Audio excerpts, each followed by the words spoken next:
Good evening and welcome everyone. A very warm virtual welcome to St Andrews and to the research seminar New Directions in World Literature. It's the last in this year's Modern Languages Research Seminar series. And dear viewers, wherever you are, we hope you're safe and well, and thank you very much for your interest in this event. It's a real pleasure to have you along for this research seminar on world literature. Now, we can think about world literature in various ways, poetologically as a kind of literary practice that seeks dialogue with the World Republic of Letters. Maybe that's Goethe's sense when he calls upon writers to hasten the advent of the era of world literature that is now at hand. Or we can think of world literature as a kind of teaching practice at universities, the gathering and teaching of a body of texts deemed to be representative in some way of the world's cultures. Or we can take world literature to mean a set of scholarly practices, ways of studying literature, and that's what we'll be doing in today's seminar. We're fortunate indeed to have the contributions of three scholars of world literature, outstanding researchers who have read, thought, and written extensively, widely, and deeply on the subject. And today we're inviting them to reflect on how they do world literature and on how it might be done. One way of doing world literature is, of course, as a challenge to national literatures. It's about 20 years since Franco Moretti wrote, quote, "There is no other justification for the study of world literature but this, to be a thorn in the side, a permanent intellectual challenge to national literatures, especially the local literature," unquote. That's just one striking view of what world literature is or can be, and I'm sure that others will emerge in the course of our exchange today. Before we begin with Professor Tautz's presentation, just a word on the running order of the event. We'll first hear presentations from Birgit Tautz, from Adam Talib, and from Francesca Orsini. After that, there'll be a panel discussion. And I'm sure that our contributors will have questions for one another. They'll be listening attentively to what each other has to say about world literature, and I will have questions for them too. Panel talk will then be driven by the questions, and hopefully we can get a nice discussion rolling from that. At the end of the panel discussion, there'll be an opportunity for those of you auditing the event to put your own questions to the panelists using the question and answer function by typing in your text questions. I will then read out questions and invite our guests to respond to them. So I'd like to begin by introducing our first contributor this evening, Professor Birgit Tautz. Birgit Tautz is George Taylor Files Professor of Modern Languages and Chair of German at Bowdoin College. I hope I'm pronouncing that right, Birgit. No, just Bowdoin, like cattle. Bowdoin, okay. I wondered about that. Bowdoin College in Maine. She specializes in literature, philosophy, and culture around 1800, the legacy of the 18th century, and in post-1945 visual and cinema studies. In today's context of world literature, I would particularly mention her recent book, Translating the World Toward a New History of German Literature around 1800, which was published by Penn State University Press in 2019. Birgit, you're very, very welcome, and your presentation for us today is titled Translation, or How to Move Beyond the National and Towards the Local and the Global. Birgit Tautz. Thank you so much, Andrew. Thank you very much for the invitation, and I'm very honored to be in this group of scholars. So I feel very challenged by Adam and Francesca to really rethink my work anew, and despite it being my work and I being so lodged in a Western European framework and also in a century that within this framework proved so pivotal in creating the dominance of the concept of national literatures and world literature sort of as an afterthought. So German language literature enters discussions of world literature in the 18th century. Not only does it enter the term or concept world literature, Weltliteratur, in the debate, it begins to act in a network or synergy with other, mostly Western European literatures in their quest for the national. But 18th century German literature is also in dialogue, or alleges, exposes, if you want, certain reciprocities with Chinese writing, as has long been alleged. Among others, I've done this in my earlier work, but also very shortly in Daniel Purdy's forthcoming book from Cornell University Press. Moreover, German language literary writing of the 18th century, or around 1800 roughly, has been shaped by encounters with foreign languages, cultures, and objects, as Xunqi Zhang's work has demonstrated. And I'm thinking here in particular of her book Transculturality and German Discourse from 2017. For myself, I prefer to tell the history of German literature in the 18th century vis-a-vis global literature. And I would be very happy to continue the endless debate on global versus world versus cosmopolitan. So this is an area I've worked in for much of the past decade. And there are at least 3 versions of the story that positions German literature in relation to global thinking and action. So next slide, please. The first one, Andrew, could you put the next slide, please? Thanks. The first one is the nexus of politics and literature. And this line of thinking involves German belatedness amidst the colonial game, and really alleges that Germans were only engaged in colonial fantasies rather than colonial practices. The second story presumes a nexus of knowledge accumulation and innocence, of course, in quotation marks. And that's obviously a counterpoint or the flip side to the first story. The second story brings us medias res to our discussion today, as this version revolves around Goethe and Weltliteratur, a term that has, in John Noy's formulation, quote, proven most popular outside German and German studies. And I think that's very significant in and of itself. Each version of telling German literature story seems problematic, even obsolete today, and urges us to reconsider new terms of literary historiography that allow for rethinking dichotomies of national and world, albeit not necessarily outside a binary or without escaping the grip of oppositional terms. Modes of thinking beyond the letter, beyond the binary or opposition, and along the lines of exchange, circulation, networks, seem like fruitful beginnings. The term worlding, which has certainly gained some currency and without being just a fancy substitute for global, is perhaps another useful starting point. But here I want to step back and draw attention to yet another term that is very prominent in discussions of contemporary world literature, namely translation, and it was constitutive for 18th century literary life as it geared up towards the national. And in that context, translation was the subject to what was akin to an exorcism in an effort to consolidate the Western European national canon. This was certainly the case in Germany, and I want to emphasize here, this was all happening in the presence of an absent, unified German nation. So German nation was strictly thought of as a linguistic or a cultural product with the political unity to be achieved in the future. I've therefore proposed turning to the local and the global in efforts to tell a new history of German literature.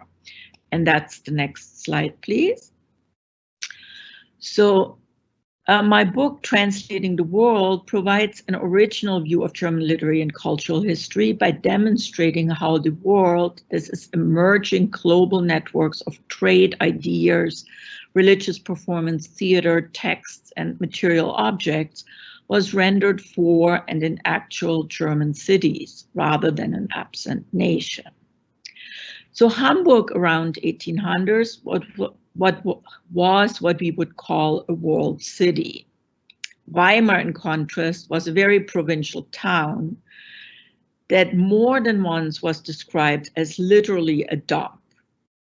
Farm animals roamed freely in the center of town. The aristocratic atmosphere was one of gossip, and waste piled up high.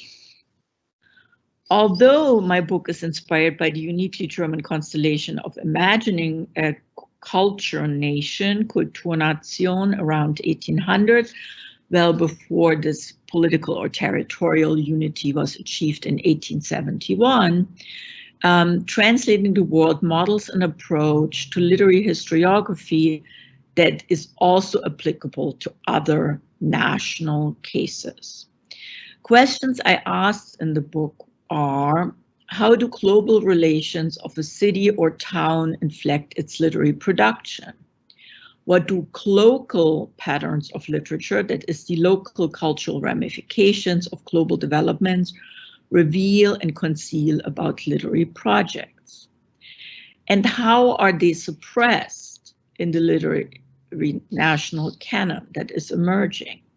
These are rhetorical questions for sure, but they also strike me as pertinent, even urgent. In uncovering the hidden urban constellations of literary history, I also demonstrate how certain German cities became symbols of the national literary tradition, aka classical Weimar, which brings us back to Goethe, while others were eclipsed, Hamburg. Though memories of the city's glory are certainly more manifest in the Anglo-German context and in scholarship that is, for example, emerging from Great Britain. The process or making of such suspended national literature comes to the fore in acts of translation. But what does translation mean in this context? So next slide, please. Translation refers to linguistic translation between languages. It refers to conceptual transference between cultures. Third, it transfers to transposing text, performance, situation, or genre between geographical locales. In the book, I also use acts of translation when speaking of transformations of orality into literacy or vice versa. And I used metaphors of translation to delineate disciplinary distinctions.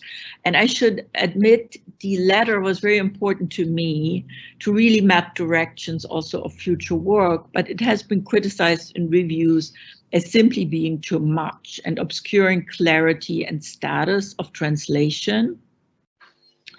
But above all, and this is sort of as a capping what translation morphs into, it becomes an ever more amorphous and multifaceted term in the 18th century. It points to its own conceptual eclipse and eventual transformation into hermeneutics and textual explication. Just as the translator in the course of the century was replaced by the sovereign author. So this fate of translation resembles, though not entirely parallels or coincides, with relegation of local experiences to the margins of literary history. So what were the results of working on this project, of what at times felt like going off the cliff of established literary historiography in Germany? So next slide, please. While undertaking this work, I was able to show moments of epistemological interstice, where modes of language use, registers, styles coexisted, along with generic innovation and adaptation, and that projected literature as a much more uneven process than grand nationalizing narratives would suggest. In other words, I'm proposing that Emily Apter's translation zone, a term she develops in her 2006 book, had its moments way before its actual advent in Apter's thinking in late 20th century comparative literature. But I was also able to offer new approaches to stubborn texts, and I want to turn to one of these stubborn texts in a minute.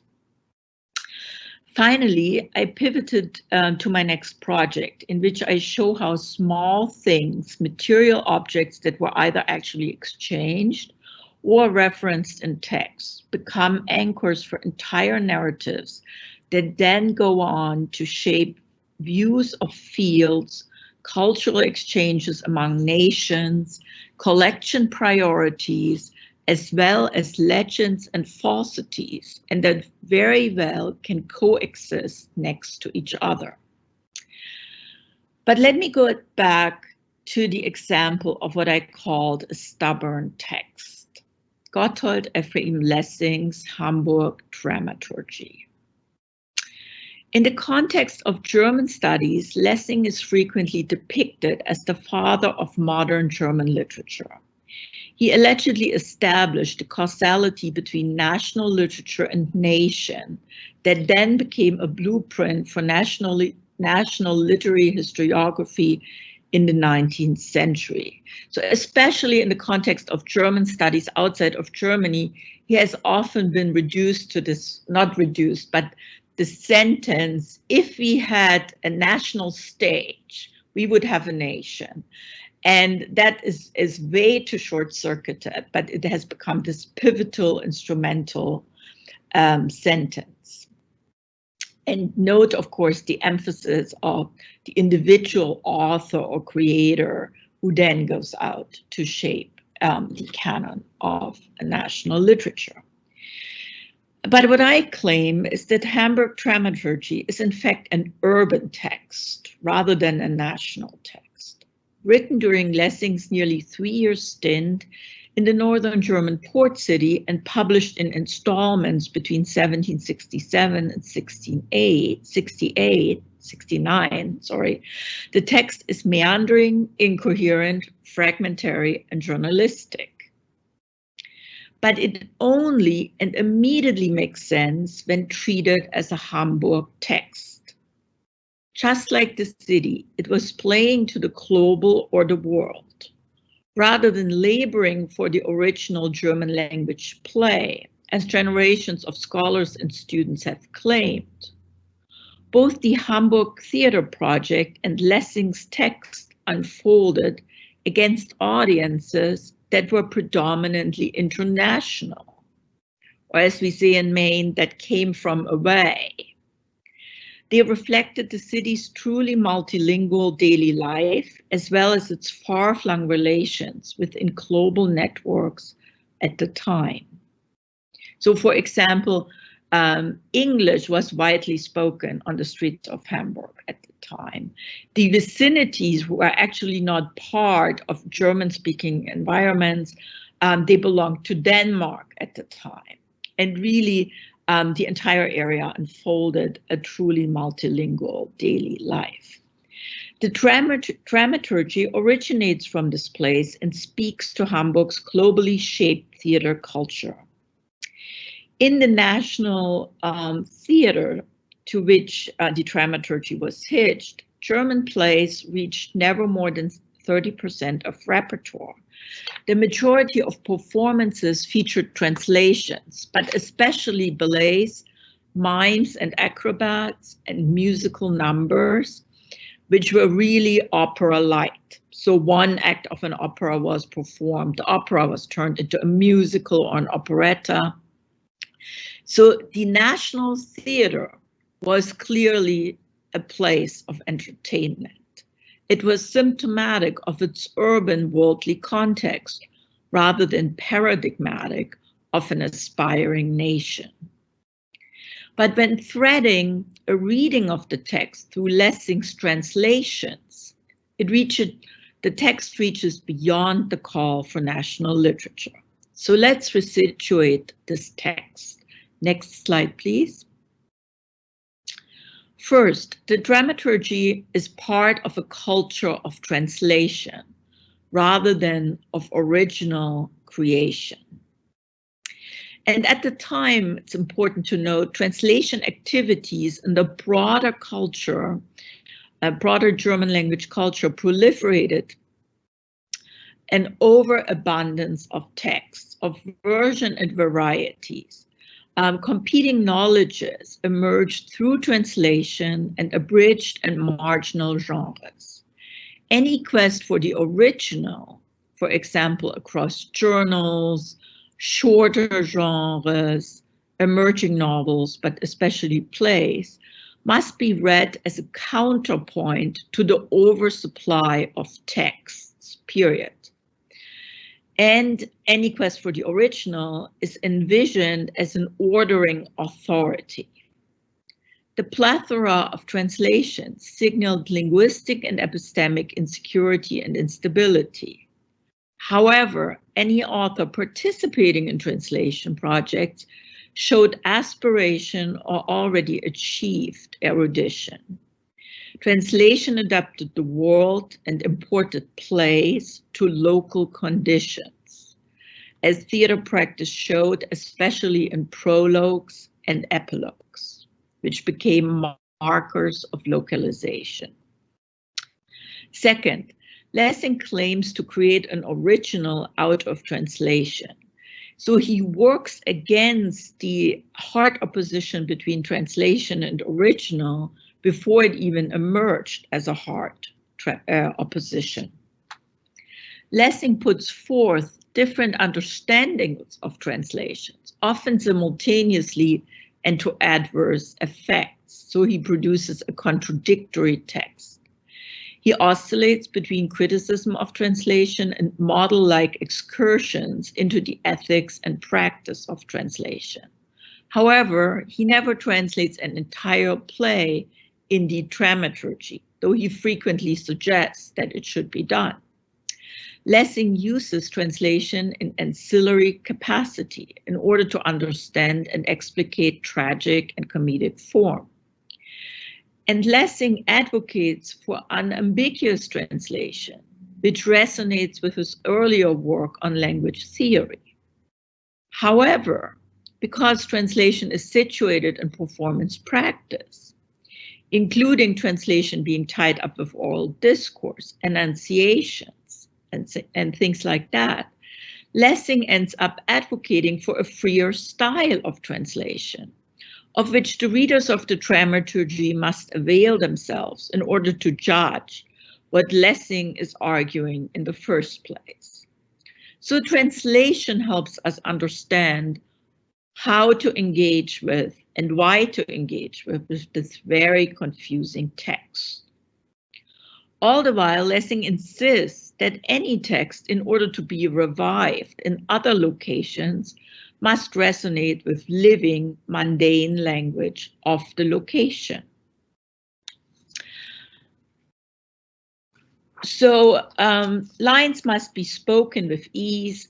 In terms of representation, the mode or the how is ultimately more important than the content or the what of what is represented. The original, we must therefore conclude with Lessing, is always tied to the local and the temporally limited performance. And with that, at least within the dramaturgy, we and Lessing are faced with a full-blown crisis.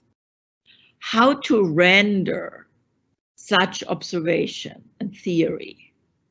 And how did this fare with what also becomes an effect of the Hamburg dramaturgy, namely the portability of literature?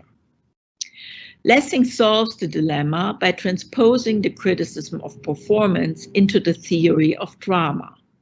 Subsequently, the dramaturgy has been read in one way by literary historians and theorists, while giving birth to the theatrical practice of dramaturgy and the professional role of the dramaturg in theaters across the Western world. The latter, I suggest, was Lessing's intention. At the same time, he wondered in his writing about prologue and epilogue and reflecting upon Hamburg, whether localization strategies were so tied to the global or the worldly flair of Hamburg that they would have trouble traveling beyond the shores of the port city. Subsequently, the pensive Lessing was cast aside by his readers, replaced by the one who had allegedly advocated for national and only national literature. And in that, Lessing's text generates a portable notion of literature against all his original intentions. Moreover, in re-engaging different models of translation without deploying the classification categories of literal translation, free translation, figurative translation, line-by-line translation, and such, Lessing muses on the nexus of background of translators and outcomes of their projects, stating that some erudite products lend themselves much more to anchoring historical thinking than others, which might, however, be conducive to performance.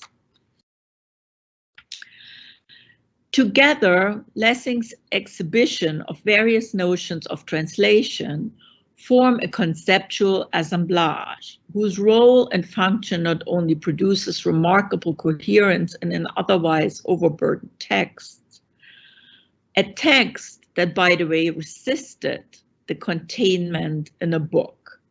So Lessing undertook very deliberate and far-ranging efforts to engineer and see to fruition a prescriptive and authoritative publication of the dramaturgy in book form that failed spectacularly, in part because it had outlived its timeliness and topicality.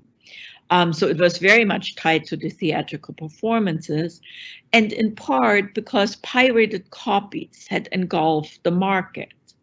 And this is really what got me started on my current project, to really investigate the replacement of a surplus of translation with a surplus of books and editions of the same book. But the complex working of the dramaturgy also demarcates an early form of what Emily Apter describes as the all-encompassing mobile spaces that by being, quote unquote, in translation, form the foundation of the new comparative literature, namely the translation zone. And Emily Apter, of course, comes from a point of the dominance of English, and I think really pivots to what Andrew in his introduction called a teaching situation. Like the space of the translation zone, Lessing's text resists the reflective turn towards becoming both a mirror and an instrument of nation. In fact, Lessing's work situates less the beginning of a national, temporalized literary history, but a spatial fracturing and loose linkage of alternate beginnings, stages, and manifestations of literature, including alternate genre configurations that really get us away from the dominance of epic, dramatic, and poetry, as well as modern discourses on the beginnings of more broadly conceived fields that encompass the humanities, world literature, history, and cultural studies. But the text truly captures a moment in 18th century literary life in which the messy reflexes of globalization coexisted in an urban environment.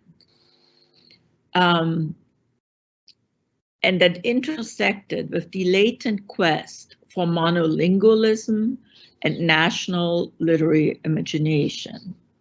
This moment also marks the originality of translation before it was tamed by the creative single-authored work of literature or the rules of academic disciplines, and before translation was demoted to the inferior derivative in the creative literary writing process of Western Europe's literatures. Ultimately, this moment encapsulates the manifestation of the global on the local scale and situates perhaps the beginnings of a new paradigm of literary studies of the 18th century. Thank you very much. Andrew, back to you. Thank you so much, Birgit, for this very, very stimulating presentation based on your work, your comparative work on two German cities, the literary fates of two German cities, Weimar and Hamburg.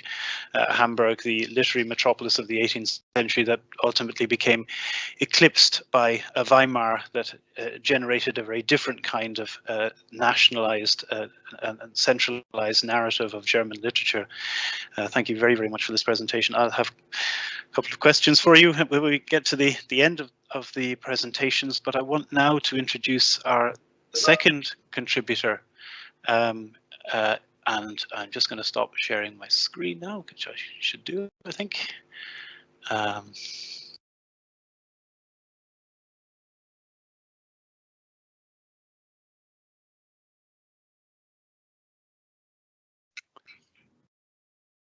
Andrew, you're muted. Oh, there we are. Okay. Thanks. So I just want to introduce our second speaker. I'm going to stop sharing that presentation now. I think I have done that. So hopefully you're no longer seeing the PowerPoint presentation from the last presentation from Birgit Tautz's talk. It gives me very great pleasure to introduce Professor Adam Talib, who is Associate Professor and Director of Studies in the School of Modern Languages and Cultures at Durham University. And Adam is also the co-editor of the journal Middle Eastern Literatures. He is a comparatist with philological training in three key Islamicate literary idioms, in Classical Arabic, in Persian, and in Ottoman Turkish. His book, How Do You Say Epigram in Arabic? Literary History at the Limits of Comparison, published by Brill in 2018, was described as, quote, a major contribution to the history of pre-modern Arabic literature. Adam, you're most welcome to today's research seminar, and your presentation today bears the title Celebrate, Audit, Sabotage, Playing the World Literature Game. Adam Talib. Thank you very much, Andrew. Can I just check that I can be heard? Yes. Okay. Excellent. Great. Thank you so much. Well, anyway, first of all, let me thank Andrew and Ramsey for their good organization and for the invitation to appear in St. Andrews in this sort of virtual space. I'm sorry I couldn't meet you all in person. I also want to thank my co-panelists, Professor Tautz and Professor Orsini. I have to apologize because I'm going to be a bit of an odd one in the mix here because of I think you're going to hear some genuine intellectual presentations, and mine will be a little bit more silly than that, but I think it's actually nice to have a palate cleanser, kind of a light relief, a clown or a jester between some substantial courses. My remarks today will be very personal. I mean, they will be sort of based very specifically on my experience, and very recent experience teaching in the UK. It's only been a few years that I've been teaching in the UK. One of the things that I think is interesting is that despite not having actually coordinated very much, the speakers today will be discussing sort of nation, race, and language. Which I think is very interesting because, of course, these are the key key issues that are implicit in world literature and that are explicit in the post-colonial moment of comparative literature. And this is kind of a tension that I think we might like to talk about. I also will just apologize for saying that I'm in a house with other people and other people are inclined to make noise. No pets, but there are other people who you might hear, and I'll try to avoid that. And my last apology before I begin is to say that I wrote a kind of interactive talk because I'm very keen to know what the audience thinks and what my co-panelists thinks about some of my I dare say kind of well, I used the word crank earlier, but I dare say kind of non-empirical ideas about the state of things. But I don't know if there will be an opportunity to hear from the audience and interact with them. But there are places in the talk where I hope the audience will at least make a note of places where I've sort of asked for feedback or I've asked people to sort of contribute their ideas on things.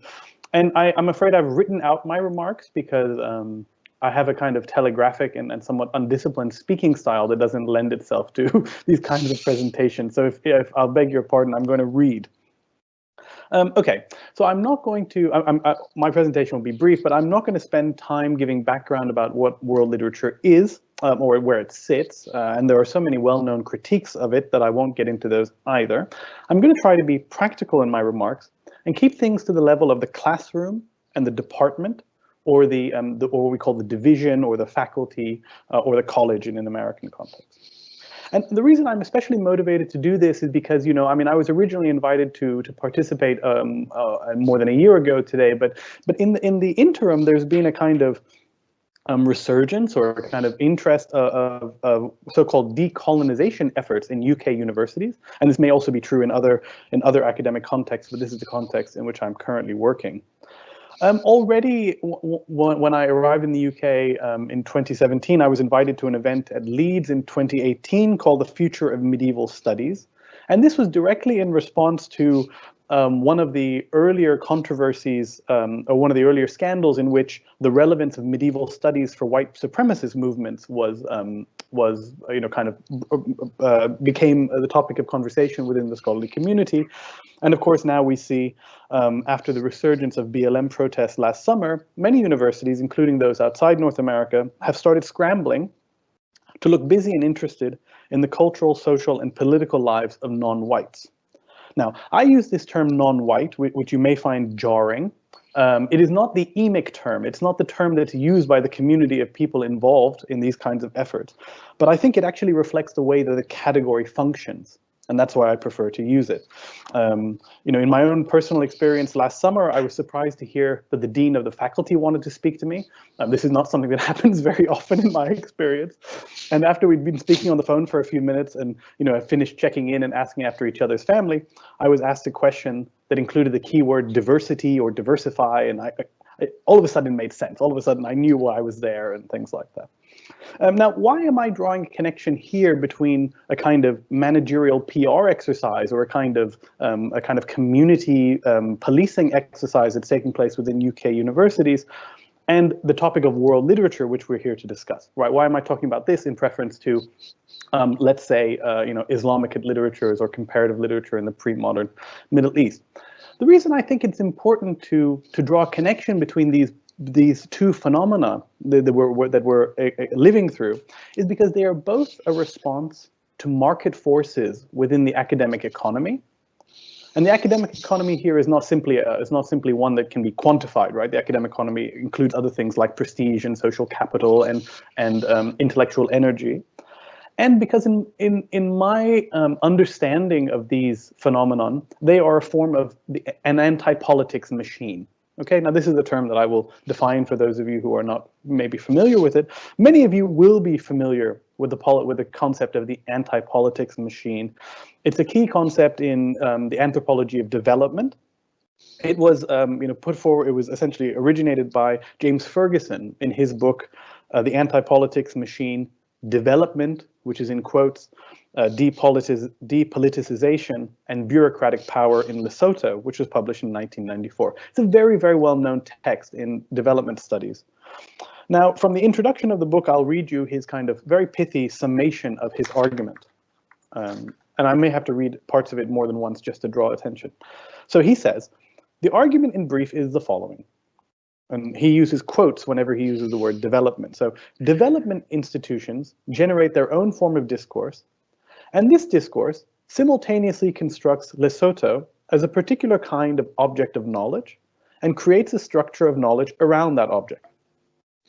Interventions are then organized on the basis of this structure of knowledge, which, while, quote, failing on their own terms, nonetheless have regular effects, which include the expansion and entrenchment of bureaucratic state power, side by side with the projection of a representation of economic and social life which denies politics.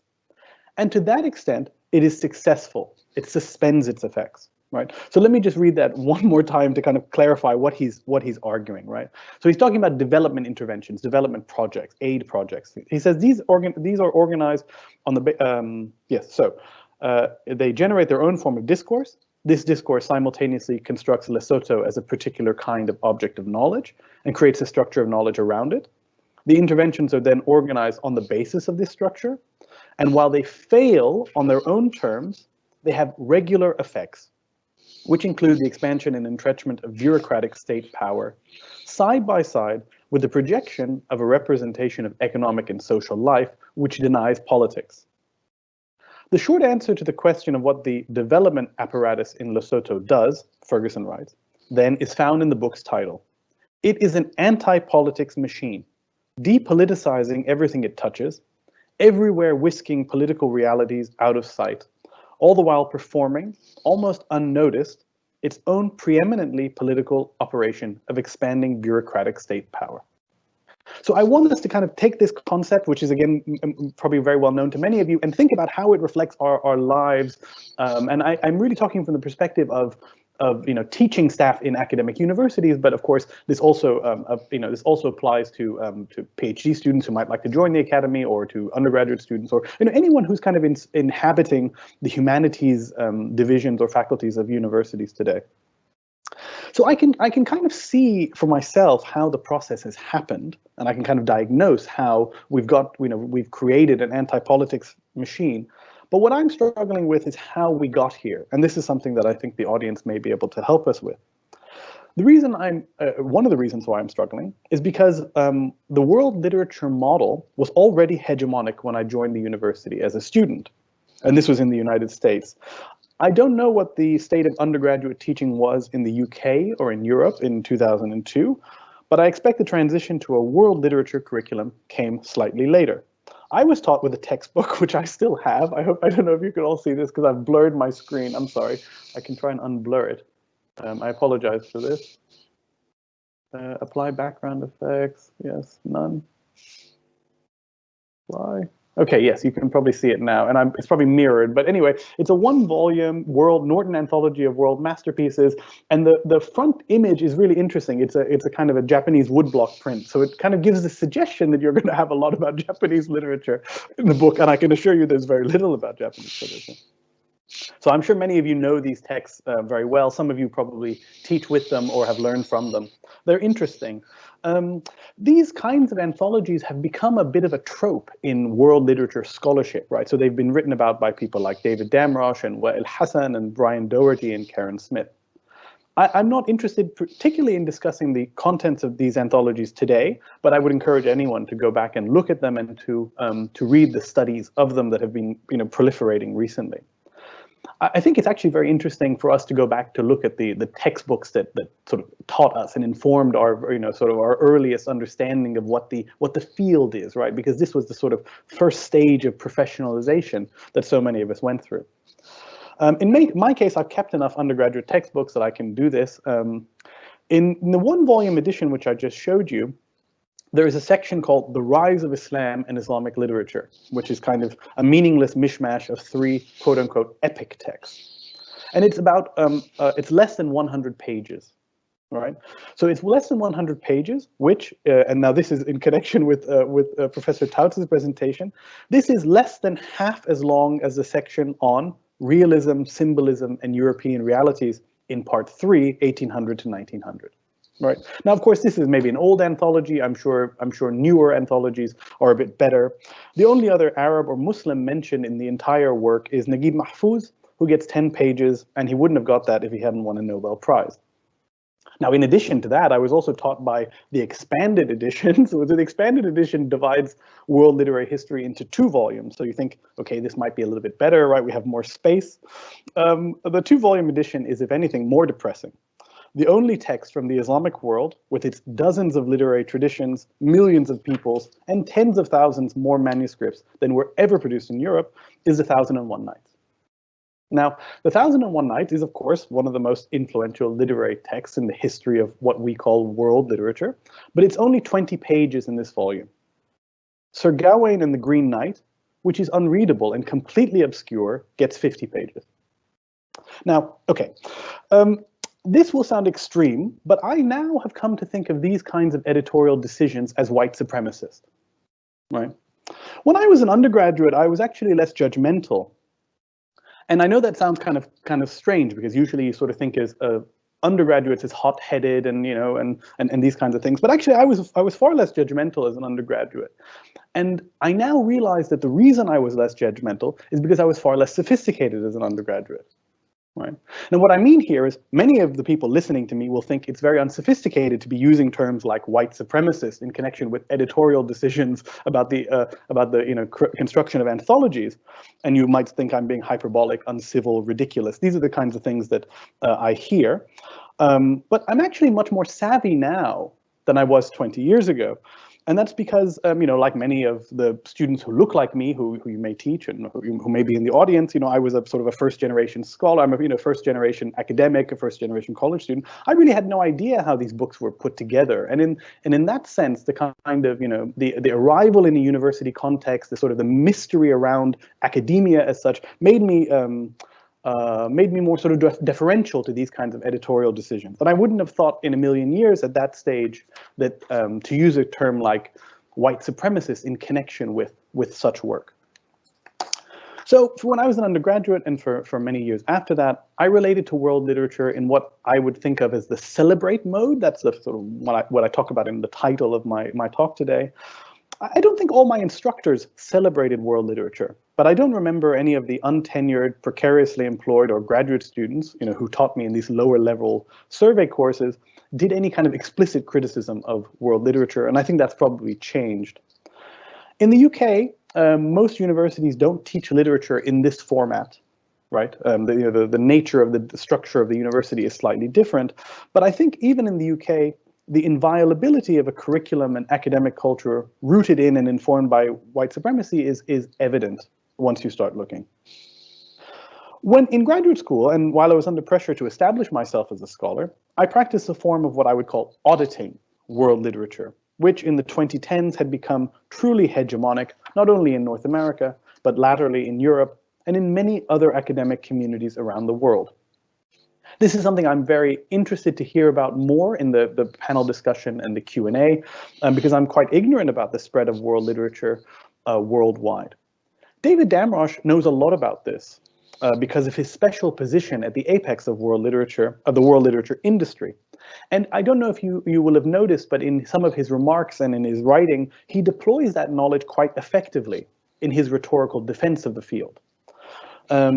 He will often say that world literature is not a form of Anglophone hegemony in the humanities, but I really think that's something that we need to think about more.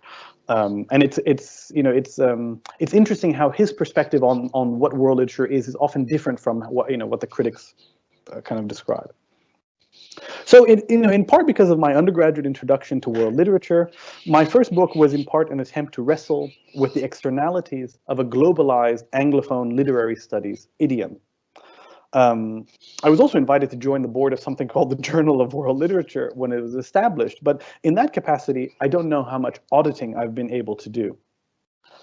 When I was asked to contribute to something called the Wiley-Blackwell Companion to World Literature, I tried my best to be oppositional and still get published, but it's interesting what kind of input you get from editors, and of course when you're being assigned an entry, right, when you're being told what topic to write about, you're not really doing much kind of auditing, are you? You're just sort of fulfilling a function. And then, as a literary translator who's been working to make Arabic literature accessible, enjoyable, and enjoyable to English language readers, I've clearly been a celebrant of world literature. So what then would it mean to sabotage world literature? And is this a practical way forward? So that's a question I'd like to explore with everyone here, really. But of course, I'm not saying that many of you will be enthusiastic about the idea. You don't come to a talk on world literature full of ideas about how to tear it down, right? And I don't necessarily know if sabotage will work. It's clear to me that literary studies is an endangered species, right? And so that brings us back to the question of what are the material conditions in the academic economy which has brought us to this moment, right? So what are the material conditions that have created the anti-politics machine of world literature? I think this is a point that we can all kind of crowdsource information about what it is pushing in this direction. In the US context, perhaps even in the North American context, there's a clear incentive of tuition fees and classroom format that led to the development of a world literature curriculum. What's happening in the UK and Europe, that is also precipitating this transformation more recently? And what do we do, whether as individuals or preferably as a collective, to sabotage this restructuring? Now, I don't know really how to sabotage things other than to appear at events like this one and to present a kind of radical political critique, but I think you'd agree there's a limited utility to this. But I have a clear idea of why sabotage is necessary. And this takes me back to this idea of the anti-politic machine and how it functions. The question really we have to ask ourselves is, are we members of the bureaucratic apparatus in whose interest the anti-politics machine has substituted technical solutions for political campaigns? Or are we invested in these political campaigns that the anti-politics machine of world literature is designed to obscure? I can ask that question differently, right, with less bombast. Do I, as a mid-career academic in an elite university, stand to benefit from a newly dominant intellectual formation that neutralizes debates about the distribution of material resources, like salaries and university places, and immaterial resources, like prestige and attention? The answer for most of us is almost certainly yes. So, that's kind of an awkward position to be in politically, right? To recognize that you are benefiting from a political system that is clearly perhaps running contrary to your values. But there's more to this than my own particular economic and institutional position. In a review of Emily Apter's critique of world literature, which has been mentioned, Damrosch positions himself and world literature as moving us away from, quote, the French, German, English triad that long dominated Western comparative studies. Now, this is something that Andrew and Brigitte have mentioned, but I'm not sure if I've actually seen examples of this in practice, right? So I completely endorse that, but I'm not actually sure if I've seen it and where I would have seen it, and if I had seen it, would I have actually noticed it? I'm very committed to moving us away from the French, German, English triad. That's something I can, if there was a protest and I could hold a sign, I would hold that sign. And for me, these are languages that although I know and I read them, I associate their continued dominance in the university with white supremacy and colonial epistemologies. So why am I not a partisan of world literature? Ostensibly, it's serving a political cause I endorse, and it's likely to benefit me materially. So in this regard, world literature is similar to the recent wave of decolonizing the curriculum. These belated attempts to recognize, if only in the most patronizing way, the value of the experiences and imaginations of non-white peoples, right? You would think this would all make me very happy and optimistic, but I'm afraid it has not. And the reason it has not, the reason I think sabotage is now the only practical way forward for me and maybe for some of you, is because both these initiatives, which are very different and probably shouldn't be compared, except that they're coalescing in my life at this very moment, both these initiatives are primarily intended to expand bureaucratic power. Right? World literature is a response to dynamics in the academic economy that you all know better than I do. And decolonization in universities, like diversity training and other forms of corporate public relations, are a response to pressures from within knowledge organizations, and to me are a form of intra-elite competition. They are not about the expansion of access, or about the redistribution of wealth and resources, or the transformation of a white supremacist culture, or other political initiatives that I would endorse. They are technical solutions that aim to depoliticize and neutralize nascent struggles about how these resources should be distributed. And my last point here is that you can see this already in an inverted form in the decision at Leicester. I don't know how many of you have followed this, but the decision at the University of Leicester to cut classes in medieval English literature under the guise of decolonizing the curriculum. Most academics in the humanities protested this decision, right? A genuine protest rooted in, I think, serious intellectual convictions. But this is also a corporatist defense of their own vested interests.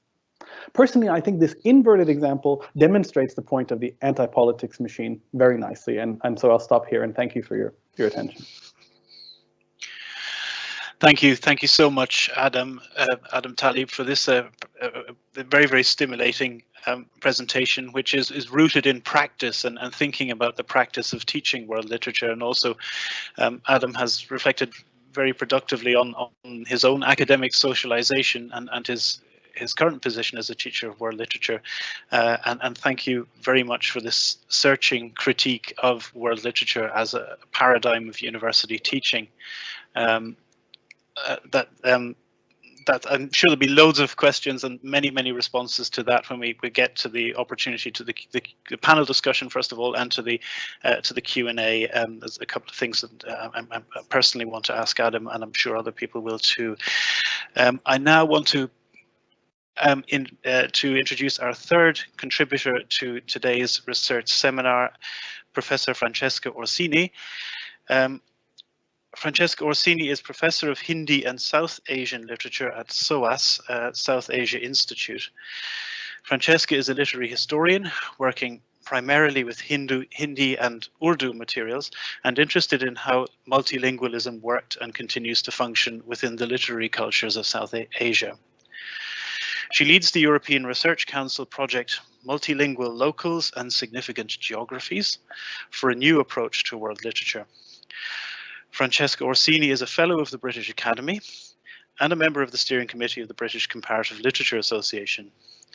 Francesca, a very warm welcome to you this evening. Delighted to have you contributing to this event, and the title of your presentation is Located, Multilingual for a Ground-Up Approach to World Literature. Francesca Orsini.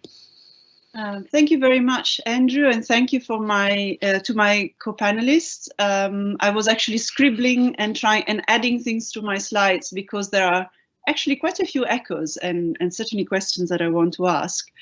Actually, I don't have I have slides rather than a written presentation, but I'll keep an eye on the watch because you've been already at it for a while. So I'm, as Andrew said, I'm actually, what in world literature terms would be an area studies specialist or area literature specialist in, North Indian literatures. And the reason why I've got interested and I got into world literature about, I suppose, 10 years ago was very much as a kind of an oppositional stance like Adam. And I've sort of come and sort of been puzzled by what I see, what seems like a paradox, that the opening up, you could say, or the extension of comparative literature beyond the European plus Latin America, which was actually in ref terms, the definition of the literature panels, so we non-Western literatures were pushed into area studies, by default last time, and we had to sort of protest to get the ref to extend their remit and recognize that literatures exist also, in Asia and Africa and the Middle East. And other parts of the world, but the sort of this paradox that what seems to be an opening of or an extension of comparative literature comes actually at a time where whether it's publishers like CUP, where you don't have whether you're working on literatures on Spanish or Swahili, there will not be published, your books will not be published as monographs unless there are English translations readily available. A book on African literature is not world literature, is not by definition, where you can do world literatures in English. So world literatures then get sort of contained within English departments, where, as Adam was saying, if you look at, the best books, so if you look at where literature is talked about outside academia, so I look at The Guardian, London Review of Books, books even not in English are, you have to have won the Nobel Prize or be an international bestseller to get a look in. And if there's a list of 50 books, you are lucky if there are 2 translations, and I can assure you that none of it will be from Hindi or from Arabic. A counter example is this Reading the World by Anne Morgan, but I won't talk about it now. And of course, you know, coming to our topic and to our concern with the discipline of world literature, where models of world literature also, you know, have seemed to me in an anxiety over definition. So this is this world literature? No, this is not. This is not world literature. Also an anxiety, what I call an anxiety of mastery. So if world literature, or and a desire to contain and manage world literature, maybe a kind of an intellectual equivalent to what you know, to the kind of to some of the processes that Adam was talking about. So coming from, you know, following on Franco Moretti's idea that no, world literature is not an object, it's a problem. So if it's a problem, you know, how can you contain it? How can you manage? How can you master it? And the answer is always, oh, it can't be everything. You can't read everything. So, you know, this very early models, which are very much become the dominant models of world literature, are all about defining, boundary setting, staking positions, and where, you know, that's the paradox, where literatures that are not, you know, of course, that are not European or central, or become peripheral, semi-peripheral, and fall off the map of world literature by definition.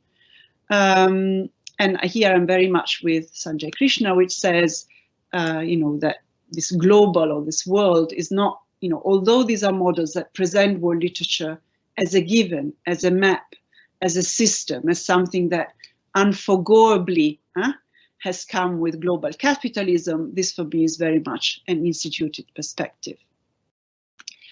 And so over the last 5 years, actually it's just finished, I and my team, we've been working on a very different approach to world literature, from our specialisms in 3 different areas. Initially, we thought unconnected, so it was really comparative, and then we found some connections. So 3 areas that were all multilingual, deeply multilingual, and which actually had similar issues with, you know, where, as in other places, the word multilingualism is perceived as a problem. So North India, the Maghreb, and the Horn of Africa. And what we thought is that rather than, you know, this sort of top-down systemic approaches or these maps where there's a bird's eye view, you know, they're presented as, oh, this is the map of world literature, but there is no, you know, where from what perspective. We would try and instead explore, but also theorize world literature from our locations. And this, in fact, has produced a very different understanding of space, very different set of keywords, and that's what I, you know, briefly talk about today. So rather than the single map, I've certainly very much followed the understanding of geographer Doreen Massey of space as heterogenic, you know, as the multiplicity of stories and trajectories. So very, very suspicious of any one story or even 2 stories, or very, you know, where from the very little to the global, you are always looking for where are the other stories? Where is the multiplicity? Where it's not a top-down or bird's eye view, but, you know, location, the view is always located, but also where location means many things. It can mean, you know, local genealogies, local meanings of, you know, so you may say realism or you know, symbolism, but what does it mean? It's not just a reproduction or a translation of, but it will have local meanings, local struggles. Location, of course, is not just a point, a route, an itinerary, particularly since all these are colonial regions, so location is always very much a contact zone, a site of encounters, but also location as a kind of orientation and affiliation, and that will become clear through my few examples. Again, instead of one world or one global, we've suggested thinking through significant geographies. So the world is not one, but depending on your location, your story, your affiliation, your orientation, it will be made of certain geographies, conceptual, imaginary, lived, that are significant for you, for this text, for this tradition, for this author. Very much these zones, but these areas, but where in which parts of the world have not been multilingual, including definitely London, definitely England, definitely Germany, definitely France. So we start from a perspective that says that multilingualism has been the norm, not the exception, not a problem, that multilingualism is embodied in people and in spaces, and the text exists somewhere in between, and may or may not carry, depending on their protocols, traces of this multilingualism. But still, thinking in a multilingual way allows us to even consider texts that are monolingual within a broader perspective. Or in fact, particularly in our regions, to read together texts in languages that have been considered separately, in the Maghreb, French, Arabic, Amazigh or Berber, in North India, Hindi, Urdu, English, and others, and instead, as a critical practice, bringing them together, bringing them back together. Also important in our perspective has been to yes, acknowledge language and literary ideologies. So Lessing, what Lessing would say, but also consider literary tastes together.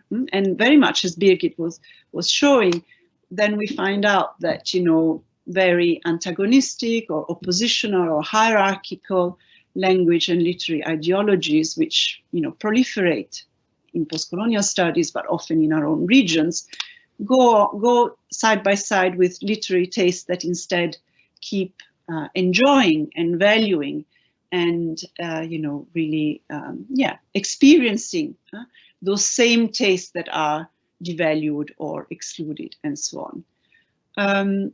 Very much, and this goes back to another key text, a key book on world literature, Venkat Mani's Recording World Literature.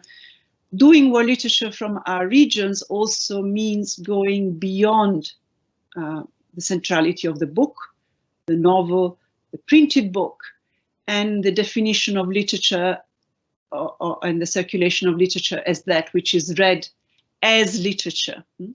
But instead we have highlighted, as I will show in my few examples, magazines, the wide circulation of oral text and performances, but also that, all this does not then build up to a neat, one single, anthology or system or anything, but there are disjunctures. And in fact, there is the right to disconnect. And it's very interesting, it seems to me, that actually compared to comparative literature scholars, global historians have been much more kind of eclectic and also self-questioning, global historians, anthropologists, and so on. And in fact, I've used a lot Sebastian Conrad's What is Global History, which has a chapter at the end answering one of Adam's questions, saying, who is global history for? So who is world literature for? And saying, that actually there are lots of places in the world where, they don't buy global history. They will not buy world literature precisely because it kind of harnesses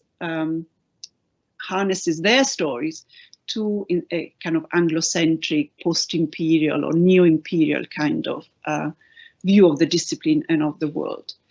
And finally, 2 points. One is about, so rather than saying, okay, this is world literature, we keep pointing to processes of saying that world literature always entails processes of visibilization and invisibilizations. So it's never, a given,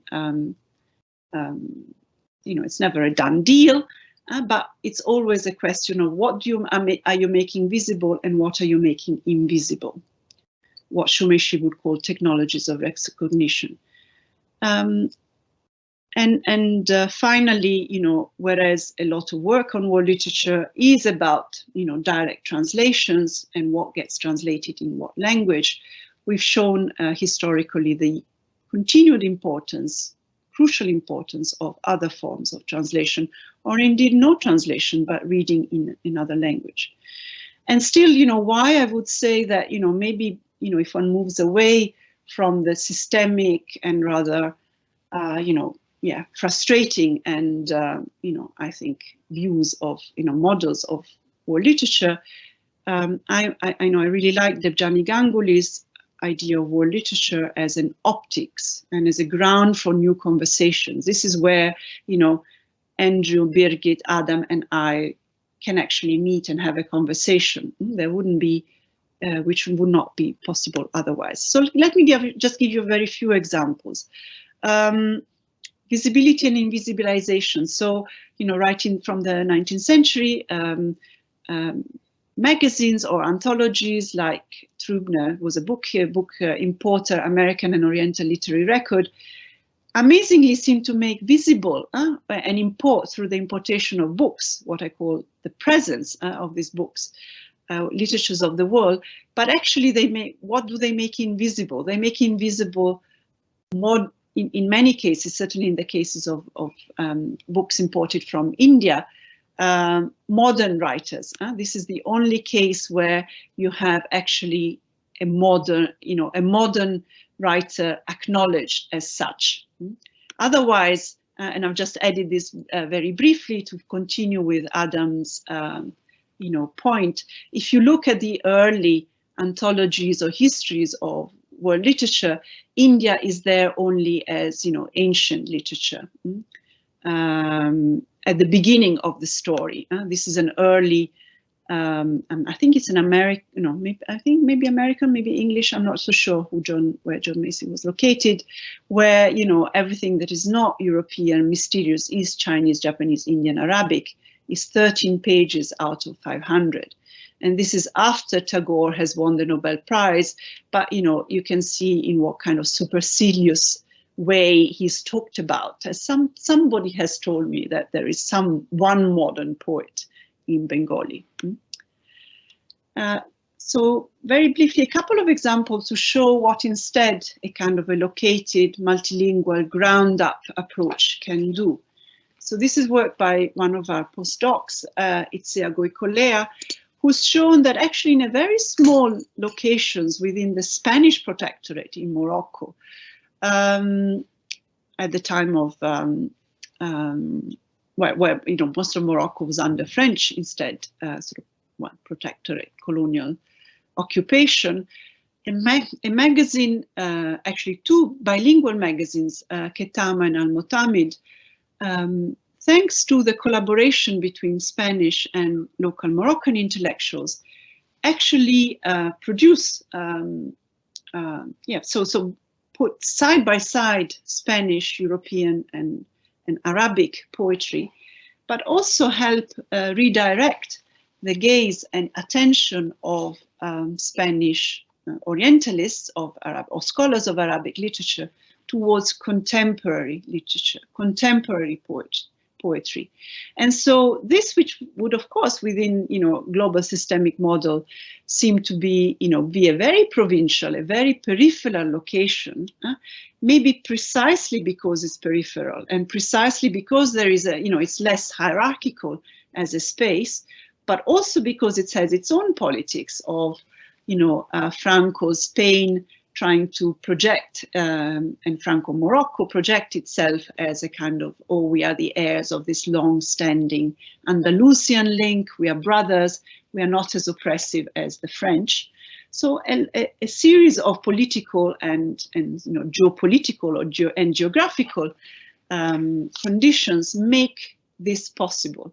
And so Ketama and Al-Motamid actually become a very interesting site for contact and traffic and translation from the Arabic East, the Mashreq, the Maghreb, but also the Mahja, you know, thanks to Spanish, they have connections not just to North American Arabic poets or writers, but also Latin American. Another location, different, again, another magazine, another set of magazines. Very interestingly, this is instead the context of Cold War and decolonization, and Hindi magazines, which in the 60s and early 70s, how do they do world literature? They do it mostly through the short story. And what you see here, and I'm still, I've been sort of working on these magazines for now more than a year. What you see that they do is that they still have, your Heinrich Böll and Rob Crier, but where, doing world literature is not. If you think of what a world short story issue in an European magazine at the time would have been, it would have been probably mostly European, Eastern European, maybe some Latin American, North American literature, and maybe one or two, pieces from literatures outside these areas. Whereas from the location of Bombay, actually, interestingly, in a commercial magazine, so not, but certainly clearly, one which some, decolonizing. It after all, it has a third world issue in '73, a world short story. This is the, the cover. You can see it's the multitudes. There instead, the majority of the pieces, in fact, are from Africa, from Latin America, from the Middle East, and from Southeast Asia. Interestingly, you could say, so again, this is the Cold War era, where at the kind of a top-down view would say, okay, this is the two blocks, you're either in the American bloc and its networks of magazines and translations, or you're in the Soviet or Chinese or, Eastern bloc, or and where, third worldism or tricontinentalism comes with a very strong kind of political, of course, sort of alignment. And in a way, you could say that Hindi magazine Sarika aligns in terms of, and certainly takes some of its writers from a much more aligned magazine like Lotus, coming out of Egypt, the organ of the Afro-Asian Bureau.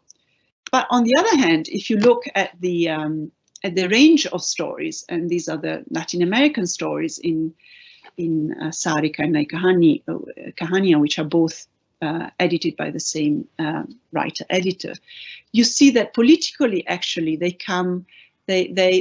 draw stories from all sides of the spectrum. This is not a kind of Eastern Bloc, tricontinental aligned magazine. And so thinking strongly about location allows us also to focus on the local agency of writers, editors, activists, and say, okay, what does world literature, what does third world mean for them? It also, and this brings me to one of the other points in our keywords, also makes us, of course, realize that all these stories were most probably, I'm almost 100% sure, translated from English, so they were retranslations.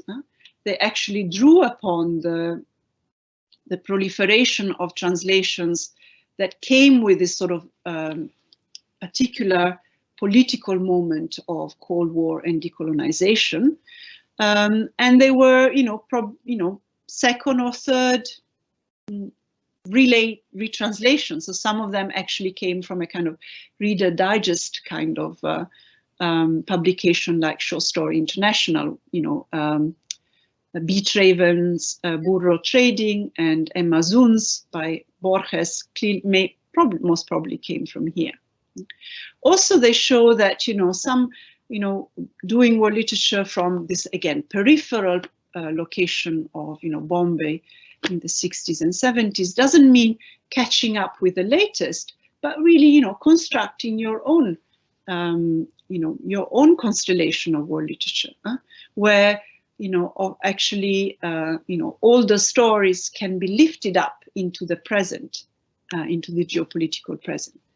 My final point is about our own locations in and doing world literature from the perspective of northern India, or the Maghreb, or the Horn of Africa, means that we have to and we want to expand the definition of literature beyond the read as world literature, no, beyond the printed book. And part of our project, in one of our forthcoming publication, has been in fact about oral traditions, verbal art, performance, and world literature. Probably I don't have actually the time to talk more about it, but I can, and in a way, again, this is a provocation, you know, if you think about the very broad and long-term circulation of something like songs and epics from the region of Bhojpur across the whole, you know, Kuli diaspora, and across a whole range of platforms, from, you know, oral performance to pamphlets to, you know, song recordings to films to you know, digital platforms. What is the text here? What is literature? What does literature mean here? Of course, the fact that is, yeah, I'm finishing. Actually, this was my last slide. So this is to say that, yeah, so doing world literature from our perspective then is a very different kind of world literature from the systemic models, and it leads us to, you know, a whole different set of provocations, but also a whole different set of, you know, politics. So, you know, I don't see it as an anti-politic machine, but one which says, you know, there were all kinds of political struggles and all kinds of political positions that were taking place. Thank you, and back to Andrew, and I will stop sharing. Warmest thanks for that very, very stimulating presentation, Francesca. That's fantastic. And I think what you've really very effectively shown with this brief presentation is the ways in which we can move away from the book, the way that we can do world literature in a localized way that restores agency to the practitioners of world literature in various different local contexts, and that surely I think has to some extent be an answer to some of the very, very grave issues around the history and the legacy of world literature that Adam raised in his presentation. So thank you so much for that. I'm sure you've many questions for each other. I've just got one opening question, and that's from a perspective of a sort of mid-career academic who is socialized in German studies. My sort of question is, do you think is it permissible for me, in a sense? Does the framework of world literature allow somebody like me, who's socialized in the German studies tradition, to study, think, and write about another author, say from an East Asian concept, a writer who may have connections to the European context and is in that sense a world author, but who is most assuredly not a German writer, is not part of the German tradition, and is not connected to the legacy of German colonialism, for example. Does world literature offer somebody in this kind of position the possibility of writing about these kinds of authors that one might not be considered qualified to write about because you're coming at it from a German studies perspective? Or is such venturing outwards by scholars in Europe and America in a sort of invidious form of cultural appropriation that denies the possibility of local scholars to say something about these authors? So that's just a kind of general question I throw out there. I don't know if anyone's has a view on that. I mean, do you want? I would take it slightly different. So as I say, I think it's a very, for me, absolutely, it's like a ground of conversation, you know, and a ground of, you know, finding the right pivots of saying, okay, what would be a meaningful conversation? And of course, I mean, in the same way in which I read works on German literature and find them useful, I'm sure that, you know, you can read works on, say, literatures of other parts of the world and find echoes and useful, useful connections and convergencies and echoes and so on. Writing about I think is a little bit of a different matter. I mean, two things. Personally, I've found that, you know, I've been reading much more since I've been involved in world literature, and much more widely. And I certainly, you know, strongly object to the definition of, you know, the CUP editor of our new series on Cambridge Studies on World Literatures and cultures with the Gianni Ganguli, which is starting out now, who to a book proposal on China in the African literary imagination said, who will want to read that? That's niche within niche. So for me, world literature is one where I want to read about what one of the biggest stories in our time, what kind of, literary, what do writers think about it? On the other hand, from my own perspective, as again, somebody quite based in a, who comes out of an area of specialization, I have found that I find it difficult to write about text in languages that I don't read.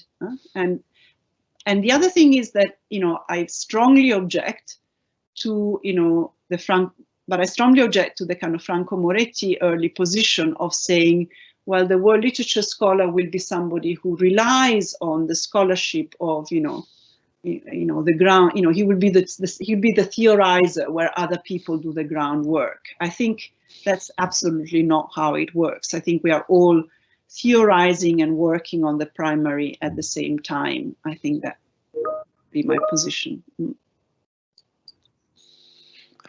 Great. Yeah. Thanks very much. Oh, can I say something to the same question? I think it gets back to a term that we invoked at different points, but also cast aside, and that is translation and monolingualism. So I do think the question of what you presented as a question of legitimacy and appropriation, which it certainly is, that question is there, but it all circles back, in my opinion, to language competencies, dominant languages, translations. To what extent does language competency repeat the neo-colonial, the colonial gesture, right? That's a central question for me, and I think that's the re-empowerment of world literature. To what extent is it something to cut down on individual language departments by, if you reframe it in terms of general education requirements, which we have in the United States, because you do not start out by majoring in a major, and to what extent can something be sold as opening to the world and to multiple perspectives that at the obverse seem to be, or the surface really, seem to be getting away from dominance and relegation to the margin, but to what extent is that motivated by a quest for monolingualism, namely teaching these fields only in translation, and therefore reinscribing dominance, cultural dominance, certainly cultural one-sidedness at a different level. So.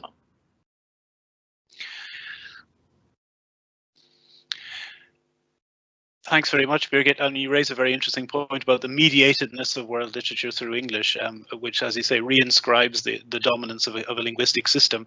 That's a very, very difficult issue pedagogically to address. At St Andrews, we teach comparative literature in English translation, very often to students who are students in the School of English, rather than from modern languages. And of course, many of them do have various kinds of competences in different languages, but that mediatedness is certainly a kind of an issue of institutional power, really, isn't it, when you look at it that way?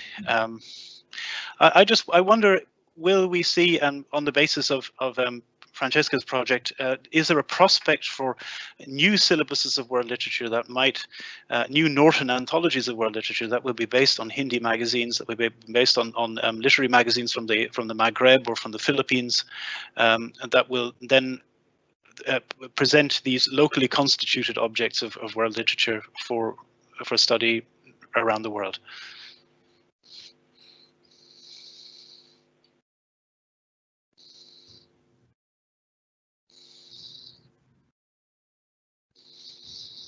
So I don't want to answer all the questions. I mean, I wonder if Adam wants to say something about it. I mean, I'm not sure that, I mean, anthologies will be necessarily, you know, I think maybe, you know, well, in our project we put a lot of things online, you know, looking at online resources and so on. So there are other ways in which you know, you can work with these literatures. And just 2 points in response to Brigitte. I mean, on the one hand, there's also an interesting kind of I mean, I don't think you can read world literature even as a reader without translation. You know, I mean, if I think of myself as a reader of world literature from the time I started in Italian, it was always in translation. So, you know, that was not a, you know, that's not particularly an issue. But on the other hand, I think there is also important to, and there are ways of working through English and showing, while also provincializing English, and while actually minoritizing English, you know, showing that, you know, you can work with English, but if you're constantly showing that there are these major, you know, that there are these major works that actually in some languages there are more translations than in English, you know, and that, you know, English is not, you know, you can, I think, inhabit English without making everything else minority. At the moment, I think the Anglocentric position is very, you know, yeah, it is minoritized. The current global Anglocentric position is minoritizing everything. But I don't think that that necessarily has to be the case. I think, and again, I think it's been useful for me to go back in time and see that, you know, in the, you know, in earlier globalizing moments where it was empire or decolonization, Cold War, English was not, you know, it was not occupying that position. You know, it was constantly showing and highlighting other literatures and other texts. It was a medium, but not, you know, the kind of dominant. Great, thank you. I think we have a question for Adam as well. I'm just having a quick look in there. One of our participants has a question for Adam, and he said, Adam, I know you were asking us, but I wondered if you had any specific kinds of sabotage in mind. Are you thinking within the classroom or beyond? That's a good question. I mean, I guess this is partly related to the question you asked about, you know, to what extent, what do we do now? Kind of, you know, we have our training and we find ourselves in these positions and think. I mean, I certainly think that the classroom is an extremely productive political space, much more so than the, you know, the academic journal or even the university press. You know, I think one of the interesting things that Francesca kind of concluded with is a question of, you know, the kind of the political potential of the project. You know, it's really the question of, you know, where do you know, is SOAS a kind of singular institution, right? So where are the postdocs going to go in a way, right? So it's a question of, you know, kind of the, you know, there is a real expansive potential of the PhD project, right? There's an expansive potential of research projects that then need to be kind of, you know, translated into classroom teaching, right? So that's really the question. Now, I wonder whether people like us, if we actually say that we want to do something different with our curriculum, if we want to move away from our kind of expertise in training and say, you know, let's actually go and work on other things.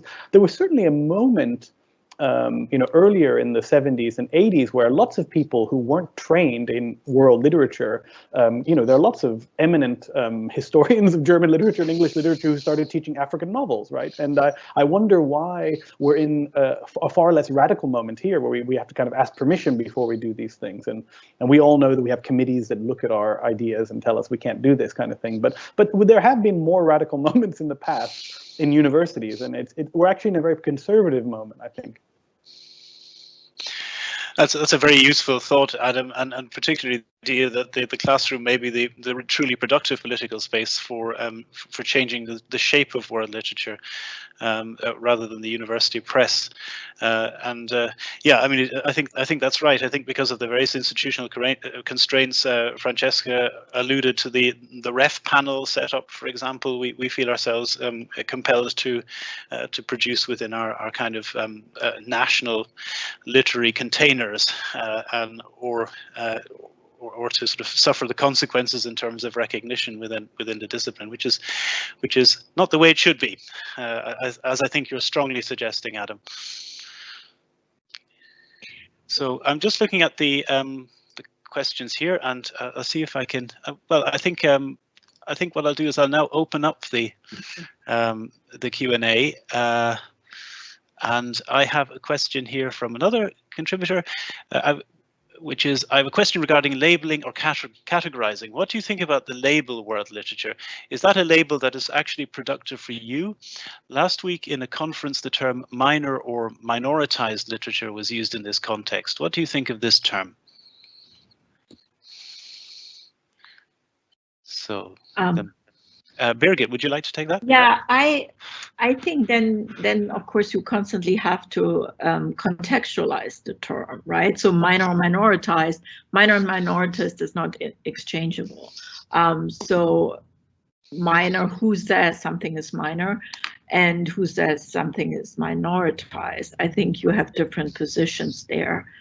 But what about an unlabeled notion of literature? What about literature?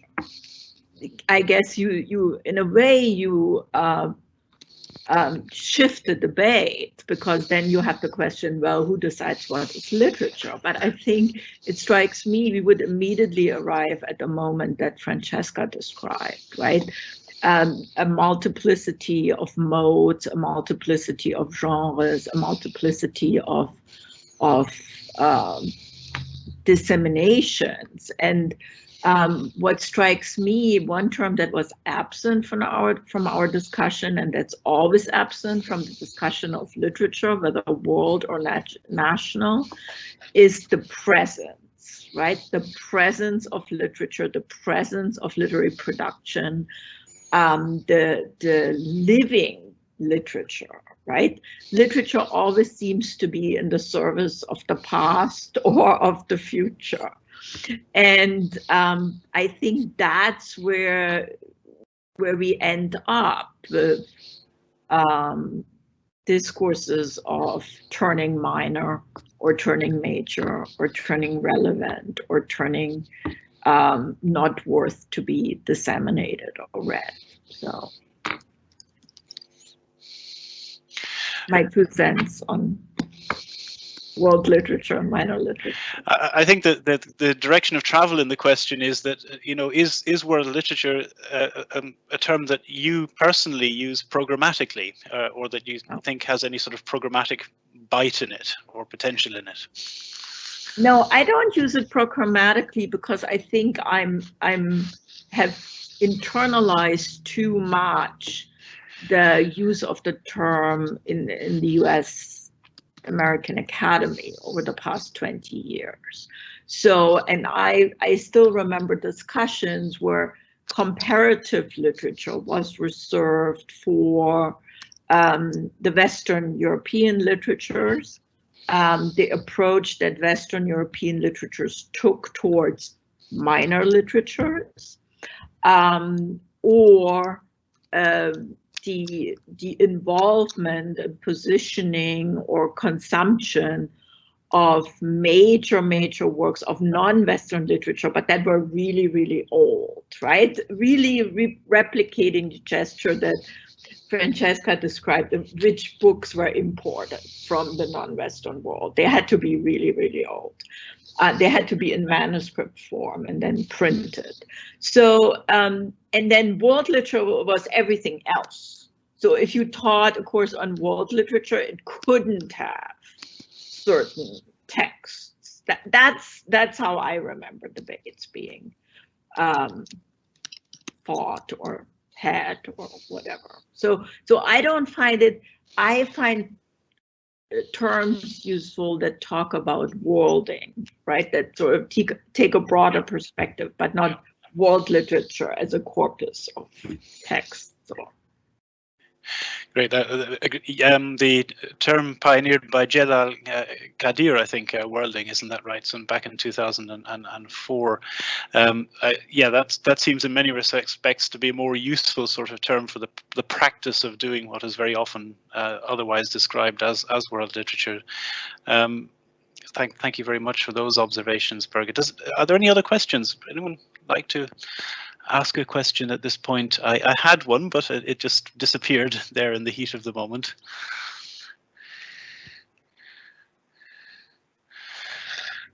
I have put a couple in the chat, but I can also Ah, ask yes, yeah. directly. Okay, that's great. Do you want to put it directly to Adam? Sure. I mean, so my, one was to Adam. I mean, one was my sense that medievalists actually are much ahead usually of other, in terms of not, I mean, I suppose the other kind of, for me, original sin of comparative literature is this insistence on the national. So, world literature is that which is not the national. And by saying it's not the national, then you're inscribing the national as the kind of the building block, whereas instead, medievalists come beforehand, and they're immediately thinking about diglossia, multilingualism, all kinds of complexities. And I was, as I say, as I wrote, I was quite impressed looking at the Oxford Handbook for Medieval Latin Literature some years ago to see that, there were several chapters on Hebrew, several chapters on Arabic, so it's like, wow, here they are already thinking about, medieval European as necessarily imbricated and entwined and entangled. So I wonder whether, you don't feel that as somebody working on, early modern, or you feel that, okay, there is a recognition already there, in a sense, before, the thing, of course, comes with, colonialism, empire, expansion, and then, the agent of history becomes Europe, or Europe itself, of course, notwithstanding colonial, post-colonial critiques and of even Shakespeare and Renaissance and so on. So I wonder whether you don't find that you're actually in a better position as a medievalist, among many medievalists. I think yes. I mean, I think in lots of ways, yes. There's certainly not the kind of the baggage of the nation state. I mean, I think, of course, even medievalists have to use the literary studies idiom, which for me is kind of the core of the problem, right? So even the term literature or other kinds of terms within that idiom are a form of constraint, right? Certainly for me, and other people have written about this. I mean, certainly for me, the world literature is a narrative paradigm, right? So it's primarily concerned with, as we've discussed here, epic, and then later in the modern period, short stories and novels. And so in lots of ways, if you're working on medieval poetry, then you're kind of on the margin, very far on the margins of anything having to do with world literature. But I guess, for me, it's clear that this is the direction in which the field is going, right? So the people who are engaged in teaching literary texts in universities are primarily being pushed in this direction, right? There's pressure to go in this direction. And since I've been involved in the Journal of World Literature, I haven't been asked to read any articles on medieval topics, right? I mean, it's primarily about contemporary or modern Arabic and Persian literature. I may be misremembering things, but if I am asked to read something about medieval, let's say medieval Islamic literature, it's travel narrative, it's things like this, right? It's a form of narrative or other. So yes, I mean, I think in lots of ways we don't have the baggage of the nation state, but our academic departments are still called after nations, and our literary studies idiom is still very much rooted in that paradigm. Yeah, so I don't know. I mean, I think in lots of ways, you can take multilingualism as a given if you're working on South Asia or if you're working on other places and things, right? And that's a lesson that I guess, you're right, people have learned. But of course, multilingualism is also a very hard thing, as you know better than anybody. It's a very hard thing to represent in a classroom, right? Because as Andrew is saying, one of our primary tasks is really to train students, right?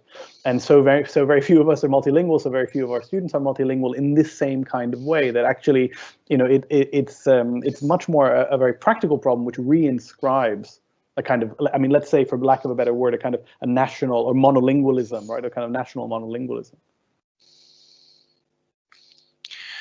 Yeah, so that's a really interesting thought, Adam, the way in which our teaching practice and the necessities of that teaching practice are at variance with our research commitments and interests, and the ways that we might like to see our disciplines developing and changing in the future. I think that's very, very relevant. I've got a question here from a St Andrews colleague who thanks you all very much for your brilliant papers. And my colleague's question is for Adam. She asks, I'm very interested in your idea of sabotaging and was wondering if you're looking at sabotaging strategies writers might adopt, even implicitly. Thank you. Yeah, I mean, I haven't really thought about that, though. I think probably the other colleagues present may have, and so that's I'm happy to go back to them. Birgit, yeah. Yeah, I think, I don't know whether it's a sabotaging strategy or a strategy of appeasement, but I do think we have in the contemporary a lot of literature that I sometimes call dented by multilingualism, that participate in the dominant language discourse. So for example, in German or American, but that still display the traces of multilingualism or coming from another language. And I think, and by really disrupting the idea of the norm and producing new ideas outside the idiom, for example, so definitely in the German context, there has been a lot of discussion of Afro-German writers adopting the principles of Afrofuturism. And it's literally these stories, unless you are familiar with the basic tenets of Afrofuturism, the stories make no sense. Do you think what's going on here? Then I think that can be I don't think it's sabotaging, it's revolutionizing. I think that's a better, it's a more constructive term, or historically more positive term than sabotage, even though I have nothing against sabotage.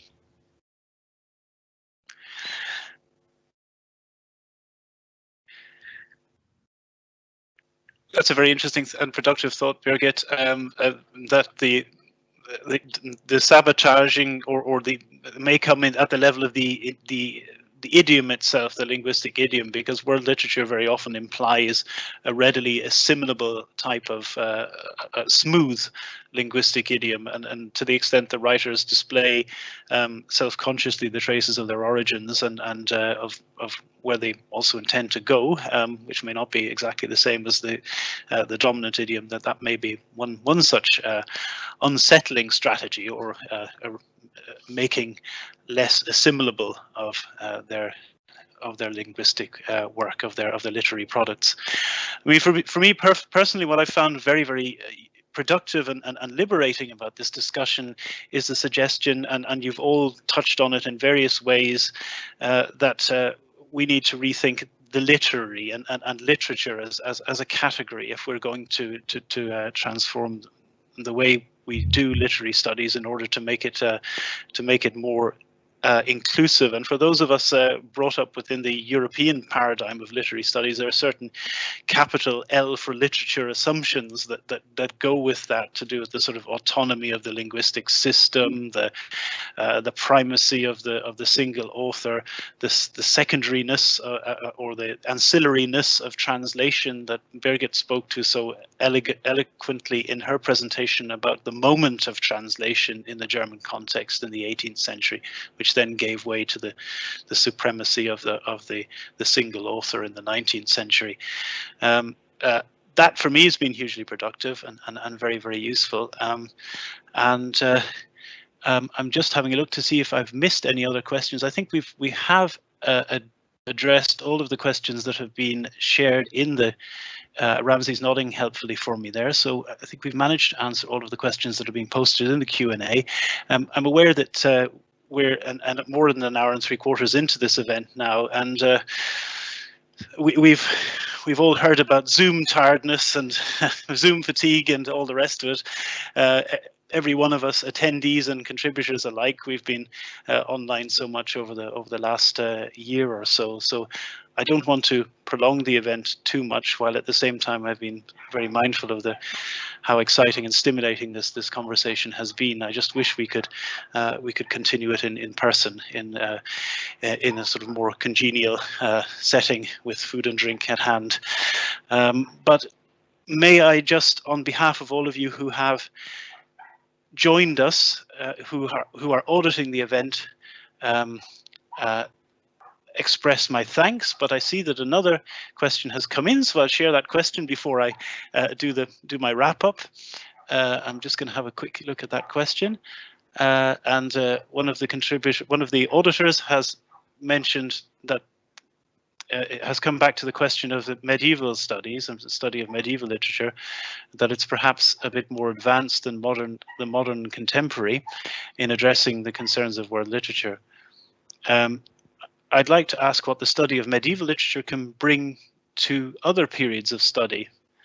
Well, I think in a way we've sort of answered that question in a way, which is that the medievalists are less fixated on the nation state, less caught up with these ideas of literature with a capital L as a sort of prestigious, autonomous, cultural discursive system that has various kinds of attributes that literary scholars are very keen on listing and saying that it must have in order to be literature. And medievalists are perhaps, while of course they are philologists, maybe not so constrained by these notions of national literary systems as many of the rest of us are. So don't know if any of our contributors would like to add anything to that. I think then I might. Sorry, Andrew. I would just want to say one quick thing. Please, I Adam, think that I can't speak for medievalism, right? I mean, medievalism is a huge thing and things like that. And I think that there are lots of problems in medieval studies, especially regarding the kind of, let's say, historical contingency of the field and things like that, right? Lots of accidents. We kind of make a big deal out of certain texts because they've survived in nice copies and convenient libraries, and all kinds of problems. But I will say, just again to go back to the biographical, right? So I mean, essentially, when I was an undergraduate and I was doing my my degree in comparative literature, I worked on medieval French and medieval Arabic, and I think the thing that really excited me, the reason why I am still interested in this thing, the reason why I've given my life to it and things like that, is because what medieval Arabic represented to me was this opportunity, really, not only to kind of get away from the national, not only to get away from these kinds of kind of stale paradigms about what literature is and what it must do and what it must represent, but it's also this idea that the medieval studies, especially outside of Europe, is a wide open field, right? So you have a rich textual tradition. I mean, if you're the kind of person who likes looking for things, right, likes reading things, likes having ample time to think about texts and study them, and not worry about other scholars breathing over your shoulder, that's what it is. It is this wide open universe. Right, it is the majority of cultural production in many parts of the world outside of Europe. Right, we're talking about a huge production of intellectual and cultural material. It provides a kind of illusion of intimacy with the past, with which for those of us who enjoy kind of escaping from the from the apocalypse of the present, is really appealing. I mean, intellectually, if you want to have an opportunity to think outside of the kind of the day-to-day pressures of what we're facing today, and so it is genuinely intellectually exciting in that way. And I think actually, if we're actually talking about the practical politics of the thing, the projects that Francesca are describing, or the kinds of work that's being done, we have one of the consequences of underdevelopment, right? One of the consequences of the European theft of material resources from Africa and Asia and South America is the fact that in many places in the world, this work is not being done, right? So if we have a national literature paradigm in which the people of a given nation, or the people who speak a language, are expected to, produce a history of, of their cultural patrimony and things like that, we have to recognize that the consequence of European colonialism is such that that work is not necessarily being done in the kind of the volume and the capacity and the sophistication that it should be done. And those of us who have the economic privilege to do this work are obliged to do this work, right? it is simply unacceptable for, I don't mean to disrespect my colleagues, either, those presenting with me or not, but it is simply unacceptable for us to continue to focus on the linguistic, the cultural production in languages like English, French, and German, right? When there are the majority of the world's languages and far more interesting and important texts, that have not been studied. I mean, that is my perspective, and I know it's difficult, because you're a part of academic departments, your colleagues, and you respect each other, and important work is being done. But I really do think it's a political imperative, right, that we actually not spend more time, either reading these texts or training students to read texts which are accessible and available and have been studied and things like that, when there is actually a huge amount of work that remains to be done. Wonderful. Thank you. Thank you very much, Adam, for this very eloquent exposition on both the appeal and the attraction, the potential that's contained within medieval studies to be transformative for other areas of the humanities, and also on the imperative for us to work with new texts and to find new horizons. That brings me back, in a sense, to my initial question, which was a question about entitlement, the authorization of people to, in particular national literary paradigms, to work on these kinds of materials. That the question of authorization can also be seen as as an imperative. It is incumbent upon us actually to work with texts that have not been brought to recognition, with cultures that have been under-recognized, and to bring those into the academy. Adam Talib, Francesca Orsini, Birgit Tautz, it's been a wonderful and stimulating final research seminar in the Modern Languages series this semester. It's been an absolute pleasure to get to know you all in this virtual form, and I just want to extend very, very warm thanks to you for being part of this event. Thank you. Thank you. Thank you, Andrew, very much for the invitation. I hope we can meet in person at some stage in the not too distant future. Take care, everyone, and thank you to all of those of you attending the event. And a good evening to you. Thank you.